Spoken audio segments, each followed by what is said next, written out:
जो सीनियर रहनुमा हैं पीटीआई के, वो भी इस वक्त हमारे साथ मौजूद हैं। हम उनसे पूछते हैं कि वो इस एहतजाज के बारे में क्या कहते हैं। जी फरूक भाई। जी बिस्मिल्लाहिर्रहमानिर्रहीम। देखिए, हमने कई दफ़ा ये कहा था कि इमरान खान हमारी रेड लाइन है, और ये रेड लाइन इन्होंने कल जो है ना वो क्रॉस कर लिया। ये पूरी कौम जानती है, और पूरी इस वक्त जो 22 करोड़ अवाम है वो इमरान खान के साथ मोहब्बत करती है।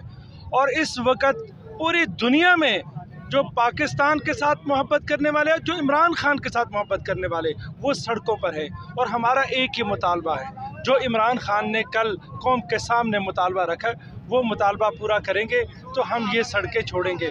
वरना इन चोरों को और इन डाकुओं को इमरान खान के पाँव से जो एक खून का जो एक कतरा गिरा है ना, उसका भी हम हिसाब लेंगे और इनको देना होगा। इनका बाप भी इसका हिसाब देगा। ये कोई वो वक्त नहीं है, आज अयूब खान वाला दौर नहीं है, या कोई जो ना भुट्टो वाला दौर नहीं है। इन्होंने अपनी तरफ से इमरान खान को शहीद कर दिया हुआ है। इन्होंने अपनी तरफ से अपनी तमाम हदें क्रॉस कर ली हुई है, लेकिन अल्लाह ने उसको बचाया। और अल्लाह ताला ने उसे इसीलिए बचाया कि उससे अल्लाह ताला बहुत बड़ा काम ले रहे हैं। अल्लाह ने उससे 3 दफ़ा इससे पहले भी, वो बड़े कंटेनर से गिरा, उससे अल्लाह ताला ने उसे बहुत ज़्यादा मकबूलियत दी।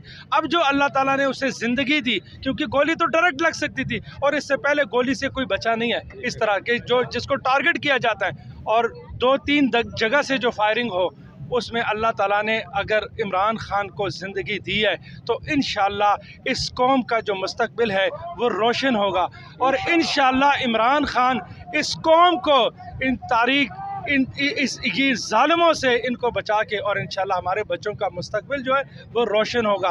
इन डाकुओं को हमने छोड़ना नहीं है। ये अब मुल्क भागने पर इनको हम मजबूर करेंगे, और ये मुल्क भाग कर जाएंगे और इंशाल्लाह दोबारा नहीं आएंगे।